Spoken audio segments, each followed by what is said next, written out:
ပြန်ကြားရေးနှင့်ပြည်သူ့ဆက်ဆံရေးဦးစီးဌာနရန်ကုန်နောက်ပိုင်းခရိုင်ဗဟန်း Community Center ခမ်းမ၌19 ဇူလိုင်မိနစ်အာဇာနည်နေ့အကြောင်းတော်ရှိုးကိုဒုတိယဦးစီးမှူးဒေါ်တင်တင်စိုးနှင့်စာရေးဆရာမပေါပေါတို့ကယခုလိုတင်ဆက်ခဲ့ပါတယ်ရှင်မင်္ဂလာပါဆရာမရှင်ဟုတ်ကဲ့မင်္ဂလာပါရှင်ဆရာမရှင်ဇူလိုင်လ19ရက်နေ့ဟာအာဇာနည်နေ့ဖြစ်တဲ့အတွက်ဥစွာပထမအနေနဲ့အာဇာနည်နေ့ဖြစ်ပေါ်လာပုံအကြောင်းလေးကိုဆွေးနွေးပြပါအောင်ရှင်ဟုတ်ကဲ့ပါဆရာမရှင်ယခုကြာရောက်မယ်ဇူလိုင်လ19ရက်နေ့က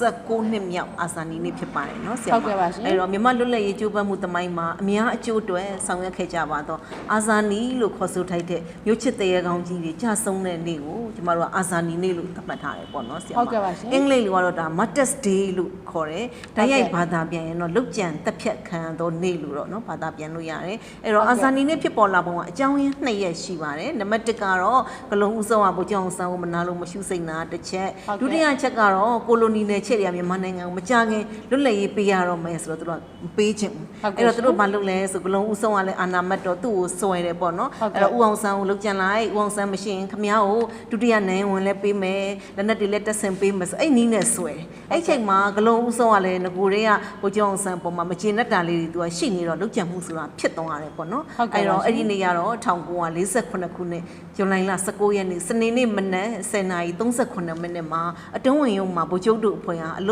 ုတ်မှုဆောင်အစည်းအဝေးကျင်းပနေတဲ့ချိန်ပေါ့နော်ဒီချိန်မှာဂလုံးဦးဆောင်ကသူ့တပည့်9ဦးကိုစစ်လွတ်ပြီးတော့မှလုတ်ကြံတပ်ဖြတ်ခဲ့ပါတယ်အဲ့ဒီနေ့မှာဆိုဗိုလ်ချုပ်ပါဝင်သခင်မြမမခိုင်ဥပဝင်ဥရာဆက်ဒီလိုဥပချိုမိုင်းပွန်စောဝါကြီးဆက်ဆန်ထွန်းအတွင်းဝင်ဦးမောင်နဲ့ရောဘော်ကိုတို့စုစုပေါင်း9ဦးလုတ်ကြံခံရတဲ့နေရာဒါအာဇာနည်နေ့ဖြစ်ပါတယ်နော်ဆရာမရှင်ဟုတ်ကဲ့ပါရှင်ဟုတ်ကဲ့အာဇာနည်ဆိုတဲ့အဓိပ္ပာယ်လေးကိုလည်းရှင်းပြပေးပါအောင်ဆရာမရှင်ဟုတ်ကဲ့ပါအာဇာနည်ဆိုတဲ့ဝေါ်ဟာရကိုကျွန်မလေးလာကြည့်တဲ့အခါမှာပါဠိဘာသာစကားအာဇာနေယကဆင့်သက်လာတာဖြစ်တယ်ပေါ့နော်ဆရာမအဓိပ္ပာယ်ကတော့ကိုကျိုးကိုမကြည့်တဲ့သူအကြောင်းဟုတ်မဟုတ်ကိုကောင်းစွာသိမြင်တဲ့သူတာမန်လူထက်လျုံရည်နှလုံးရည်ထုကဲတန်လုံးပြီးတော့ပေါ့နော်အများအကျိုးအတွက်အသက်ဆုံးဖို့ဆိုရင်တော့ဝင်မလေးတဲ့သူကိုကျမတို့ကအာဇာနည်လို့ခေါ်တယ်လို့မြမပြည်တယ်မှာအဓိပ္ပာယ်ဖွင့်ဆိုထားပါတယ်ရှင်ဟုတ်ကဲ့ပါရှင်ဟုတ်ကဲ့အာဇာနည်စိတ်ဓာတ်ဆိုတာလည်းဘယ်လိုမျိုးလဲဆိုတာပါရှင်းပြပေးပါအောင်ဆရာမရှင်ဟုတ်ကဲ့ပါအာဇာနည်စိတ်ဓာတ်သူဆိုဒီမှာအမှန်တရားဘက်ကနေမေတ္တာတတ္တိတို့နဲ့ယက်တည်နေတဲ့စိတ်နေသဘောထားဖြစ်ပါတယ်တနည်းပြောရရင်တော့ငါလှုပ်လို့အောင်မြင်သွားရင်ငါအတွက်ဘာရရမယ်သူတို့မကြည့်ဘူးပေါ့နော်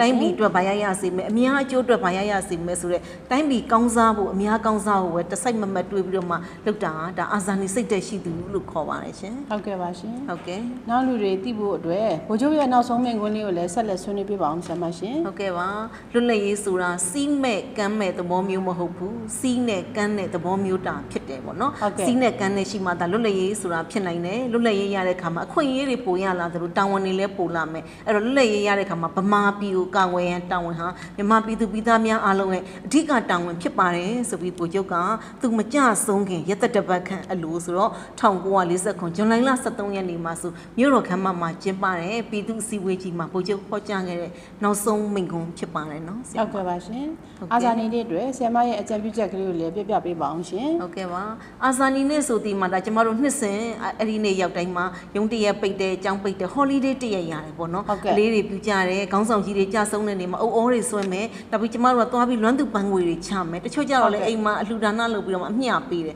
ဒါလေးနဲ့လုံလုံနဲ့တော့ဒါအာဇာနည်လို့ကျမတို့ကနော်ခေါ်ဆိုထိုက်တာပါဘာလို့လဲဆိုတော့အာဇာနည်နေ့ဆိုတော့အဲ့ဒီနေ့ကြာမှတာမဟုတ်အမြဲတမ်း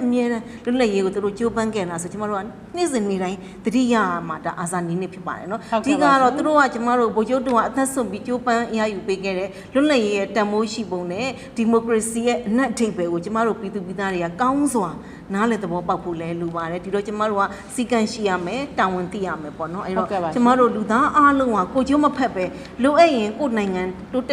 က်ကြောင်းအတွက်လှုပ်ဆောင်ကြရင်ဗိုလ်ချုပ်တို့အရယူပေးခဲ့တဲ့လွတ်လပ်ရေးနိုင်ငံတော်ပေါ့နော်လက်တဲ့နိုင်ငံတော်ကိုကျမတို့ကပြချစ်စိတ်နဲ့နော်အမြဲတမ်းကာကွယ်ဆောက်ရှောက်ကြမှာဖြစ်ပါတယ်လို့တိုက်တွန်းနှိုးဆော်ရင်းနဲ့ညီကုန်းချုပ်ပါတယ်ရှင်ဟုတ်ကဲ့ပါရှင်အခုလိုရှင်းပြပေးတဲ့အတွက်အထူးပင်ကျေးဇူးတင်ရှိပါတယ်ရှင်ဟုတ်ကဲ့ပါရှင်ဒီသတင်းကိုရန်ကုန်နောက်ပိုင်းခရိုင်ဗဟန်းရုံးမှပေးပို့တာဖြစ်ပါတယ်ရှင်